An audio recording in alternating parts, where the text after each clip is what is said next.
Hello po sa inyong lahat. Isang magandang umaga po. Good morning po sa inyong lahat. Ngayon po ay 27 ng Pebrero 2026 anyo at ang oras po ngayon dito sa Los Angeles, California ay alas 6:23 ng umaga. Araw po ngayon ng Biyernes at nais ko po mag-vlog mga kababayan, mga minamahal, patungkol po dito sa depensa ng mga attorney ni Duterte. Opo, ay wala po silang depensa eh. Ang title ko po ngayon ay natataranta na ang panig ni Duterte dahil wala silang depensa. Opo. Ang depensa nila ay yung sinasabi din ng mga DDS, yung mga vlogger, ay mga political issue naman yun, hindi ba? O kaya ay parang nagtatanga-tangahan lang. Hindi pwedeng depensa yun. Hindi pwede na pinupolitikalan daw sila. O, puro ganun, hindi ba? Puro ganun. Kinakalaban sila dahil sa politika o pinupolitika lang sila, ay hindi pwedeng depensa yan. Hindi ba? O, kaya yan po ang tatalakayin natin ngayon. Kahit na sila Panilo, kahit na si Kaupman at saka yung iba na nagdidepensa, wala talaga eh. Wala kang makuha na legal na depensa. Wala eh. Puro mga kwal lang eh. Puro mga patutsada, hindi ba? Yan ay uubra po yan doon sa mga tao na hindi nag-aaral. Opo. Yung mga ganyang depensa, pwede yan sa mga tao na yung hindi nagbabasa o hindi nakikinig ng maigi o tamad mag-aral. Kaya nadadala sa ganyan. Kung ano yung sinabi ng isa, yun na rin sila. Mamaya naman, kung ano naman ang sabi ng isa, yun na naman ang gusto nila. Ganun po eh. Sumasabay lang sa agos. Opo. Ay hindi po ganun sa legal o sa legal system. Hindi po ganun. Kailangan mayroon kang depensa talaga. Ay wala tayong makita eh. Kaya nga, ang napansin ko, yung mga sinasabi ng legal team ni Duterte ay naka-address lang para doon sa mga DDS. Opo, naka-address lang doon. Hindi sa mga judges o hindi doon sa para pasubalian yung mga paratang. Kung ganyan ang mangyari, kung patuloy na ganyan ang mangyari, ay madali lang desisyonan yan. Opo, madali kung ang depensa lang nila ay pinupolitika kami, ay ay ay sinagutan ko na po yan eh. Ay simpre kasi nga politiko si Duterte o si Sara Duterte o mga Duterte politiko. Kaya lahat ng mapapansin sa kanila, lahat ng mababanggit sa kanila, patungkol sa kanila, ay sa mga policy nila o mga polisiya na ginawa nila. Kaya nga political issue yan eh. O, natural lang kasi mga politiko kayo eh. Kung artista ka naman, ay patungkol naman sa mga artista, hindi ba? O, kung ordinaryong tao ka lang, ay bakit naman isasama ka sa politika? Ganun lang po yan eh. Mga politiko sila, naturalmente, ang mga issue sa kanila ay yung mga pulisiya na ginawa nila. Kaya nga naging political issue yan, yung pagpatay nang wala ng hindi nadadaan sa hudikatura o wala ng legal system, papatayin na lang nila. Ayan po eh. Ngayon ay yun nga wala akong nakikita na depensa na legal. Ngayon ay mayroon akong nakikita na isang depensa lang dyan. Opo, isang depensa lang. At ay bagamat sinasabi ko na ito dati, kasi nga yan ang nilalakad namin mga born again confession, hindi ba? Yun ang nilalakad namin Ang Biblia po ay nagsasabi na hindi ka naman mapupunta sa impyerno dahil sa nagkasala ka Hindi po.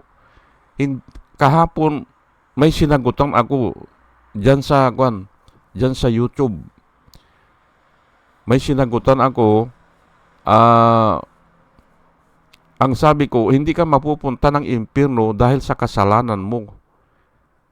Mapupunta ka ng impyerno dahil hindi ka naniwala kay Kristo na kaya kanyang iligtas, o nagtrabaho si Kristo para ayusin ang salvation mo. Kung maniniwala ka, kung hindi ka maniniwala, hindi ka kasama, sabi ko. Kasi ang tanong niya, bakit daw ang Diyos na paparusahan niya yung mga tao na nagkasala na ay 70 years old lang ang tao 70 years old nagkasala ng saglit, pero eternity na ang parusa.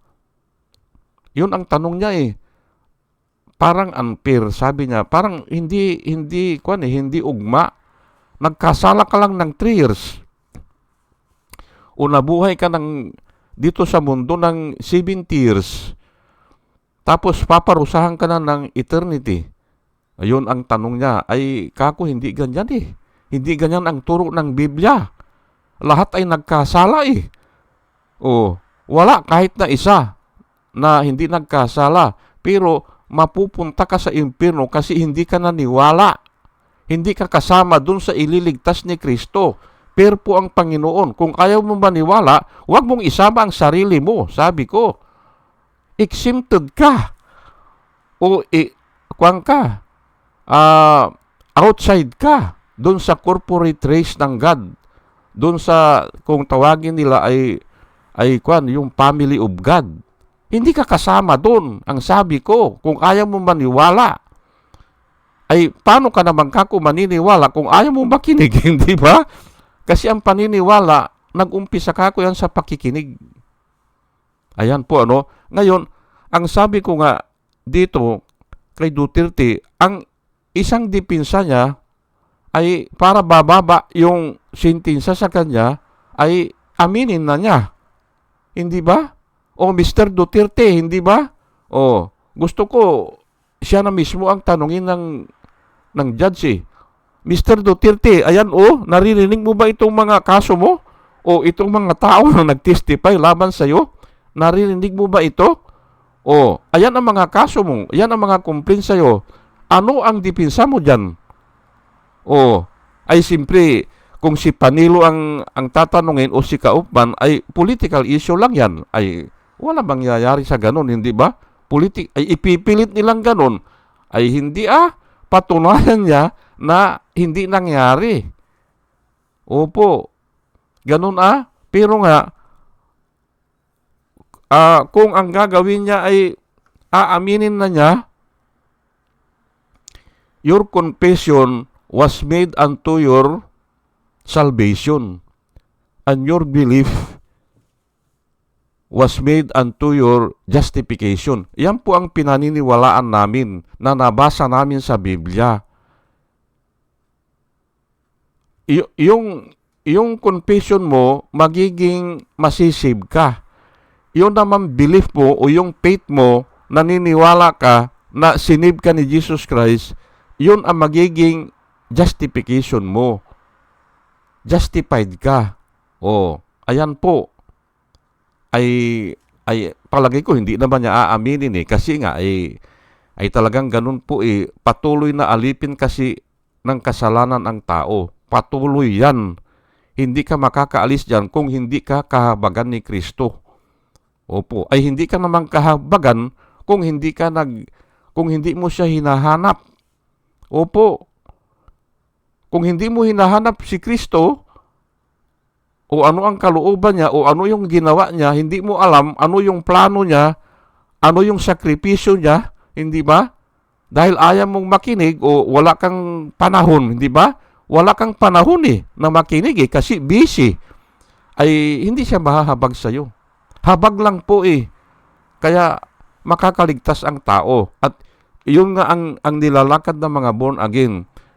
Compassion. Ang kung tinanong si Duterte ng judge, ito na mga tao, nasa harapan mo na Duterte. Ayan nga, ano masasabi mo sa kanila? Ayan po, hindi ba? Palagay ko, ay, aywan ko kung anong maisasagot niya, hindi ba? Ay, kung ako sa kanya, tumahimik na lang. Parang inaamin niya na ginawa niya yon. At least, bababa ang sentensya sa kanya. Kahit na po sa Diyos, hindi ba? Ay sa Diyos nga wala na kakaskasin na yung mga kasalanan mo. I will remember your sin no more. Sabi ng Panginoon, hindi ba? Kaskas na Kung nangumpisal ka, ay pero sa batas ng tao, na doon din kinuha yan, doon sa batas ng Panginoon, o panukala ng Panginoon, bababa naman ang sentensya. Hindi ba?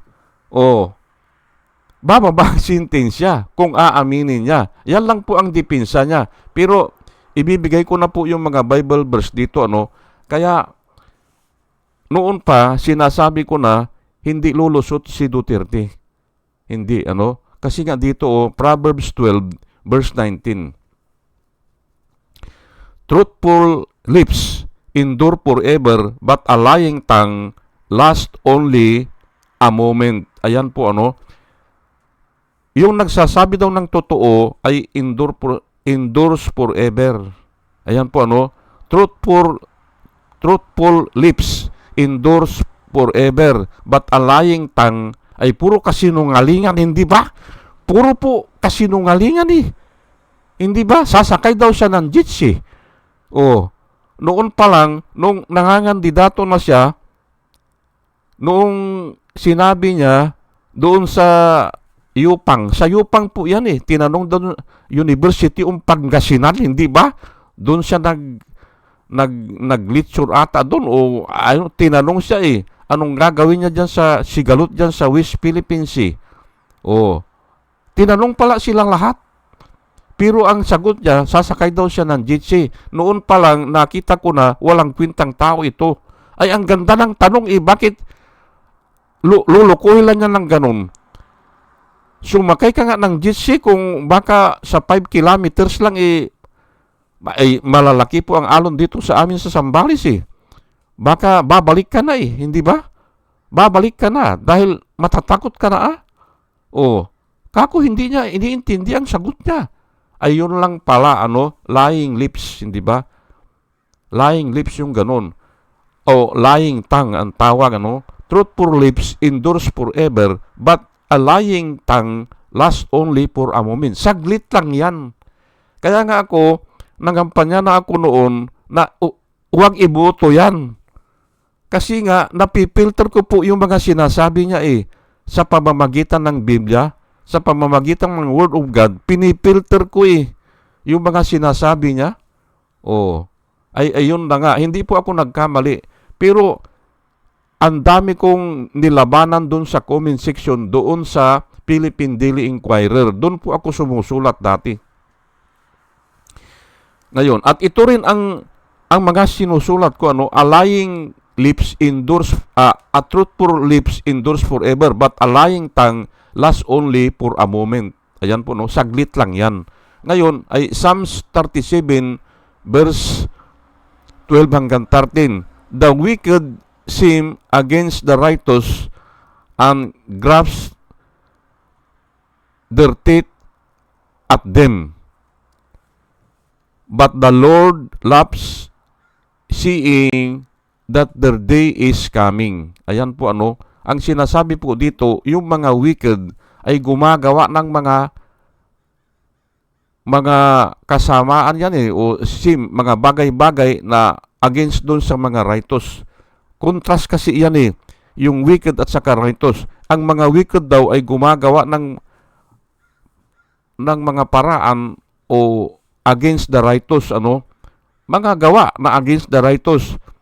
and grasp their teeth. Parang galit na galit o nanggigigil sila. Opo, yung grasping of teeth yan eh, nanggigigil. Usually galit na galit yan. O galit na galit sila, yung mga wicked galit na galit sa mga righteous. O gumagawa sila ng paraan para laban dun sa mga righteous. Pero ang Panginoon, but the Lord's loves, tumatawa lang ang Panginoon at nakikita ng Panginoon ang kanilang yung their day is coming. Ano yun? Yung pagbabayaran nila yan eh. Yung bayad nila, magbabayad sila eh. Ayan po yan ang Psalms 37 verse 12 hanggang 13. May araw sila at ayan na nga, hindi ba? Ngayon, itong Luke po, itataas ko lang po, Luke 8:17, for there is nothing hidden that will not be disclosed, and nothing concealed that will not be made known and brought to light. Ayan po, si Jesus Christ po ang sumulat nito eh. O ang nagsalita nito eh, na isinulat naman ni Luke. At halos lahat na isulat yan. Halos lahat ng 4 na gospel. For there is nothing hidden that will not be disclosed, and nothing concealed that will not be made known and brought to light. Ayan po. Ay makakaasa po tayo dyan. Kasi nga, ay salita po ng Panginoon ito eh. Wala daw nakatago na hindi madidisclose. Yun nga, concealed, ganun din yan eh. Nakatago eh, that will not be made known, na hindi mabubulgar at lalabas sa liwanag. Ayan po. Kaya nga, yung mga panukala ni Duterte noon ay lumalabas ngayon. Marami siyang naloko. Marami. Pero ako, hindi po ako naloko. Una pa lang, pati nga mga kapatid ko nilabanan ko po Pero ngayon, nagsisi na sila. Kasi nga, hindi nila alam, kasi hindi sila nagbabasa ng Biblia Ako pinag-aralan ko na yan. Mga deklarasyon ng tao, pinag-aaralan ko. Pinipili ko yung mga deklarasyon nila at kung may 3 na silang deklarasyon na bawal sa pamantayan ng Panginoon, ay wala na yan gago. Ganun po. At nakikita ko po, yung palang si Torre, hindi ba, ay Iglesia ni Cristo yun, ay may alam din ng kwan yun, salita ng Panginoon. At yung nagbablogger na yung si Lovely, yung babae, ngayon, napanood ko ngayong umaga, ay nagbabasa din pala ng Biblia yun Ayan po. Mahirap pong labanan si Duterte kung wala kang Word of God. Mahirap po. Kasi ang mga tumutulong sa kanya, katulad ni Kibuloy, si Kibuloy ang kanya yung partners in crimes niya o kaya yung advisor niya, spiritual advisor. Mahirap labanan kung wala kang alam ng Word of God. Kaya si Torre, kaya nadala niya sa dahig kasi nga mayroon siyang alam ng Word of God. Pero kung ang pulis ay walang alam sa Word of God, palagay ko makukuha ng suhol Opo, makukuha ng suhol O yung tao na walang alam sa Word of God, madaling pakiusapan. Sabihin na lang natin na pakiusapan o takutin o kaya yun nga yung ganyan. Pero si Torre ay mayroong alam sa Word of God Hindi niya pwedeng ibalik-balik yan. At ngayon, napanood ko nga, pero hindi ko pinatapos kasi nag-umpisa na ako ngayon dito, nag-vlog na ako, ay yung si Lovely, ay grabe pala yun Grabe. Hindi rin niya masikmura yung mga sinasabi ni Duterte. At kinalaban din niya yung mga church member nila. Opo, nag-aaral din pala sila ng Word of God parang college din, parang Bible college siguro. Ngayon, kinalaban siya. Ayun nga yung nga ang delikado Pero ako, sa Saudi po ako naging kaya yung pagtalakay namin sa Biblia, rigid po talaga.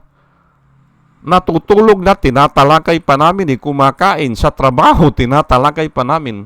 Kaya ang dami kong nalaman. Ngayon kung nasa Pilipinas ako, ay simpre may pamilya ka, o ay madidisturb ka, o ang dami mong lakad. Pero dun sa Saudi, wala trabaho lang, at sa kakain, tulog, yan lang. Wala kang iniisip na iba. Kaya, ang dami naming panahon para mag-Bible study. Matutulog na nga lang hindi ko alam, natutulog na pala yung kausap ko, ay dinidiscuss ko pa ang Biblia. Ganon din siya kung minsan, natutulog na pala ako, kinakausap pa niya ako. Ganon po sa amin. Opo. At nakasulat naman yan sa Biblia. Bago matulog, magkwentuhan ng Biblia. Bago kakain o sa pagkain, magkwentuhan patungkol sa Biblia. Kung naglalakad, kung nagpapahinga, ganun din. Kaya, yun ang ginagawa namin sa Saudi. Ang dami kong natutunan. Walang kwenta po itong mga kung ihahambing sa amin, kasi ang dami ko na rin na sinalihan dyan po sa Pilipinas Ang dami ko nang sinalihan dyan. Pero kung ikukumpara doon sa pangyayari sa amin sa Saudi, wala sa katiting. Wala. Opo. Sinasabi ko lang po ito sa Isaiah 54 verse 17. No weapon formed against you shall prosper, and you will refute every tongue that accuses you. This is the heritage of the servants of the Lord, and their vindication is from me, declares the Lord. Yan po nakasulat na ginagamit din ito ni Cayetano, hindi ba? Pero gagamitin ko po ito naman, no weapon of mass destruction pa nga yan. Sabi nila no weapon formed against you shall prosper.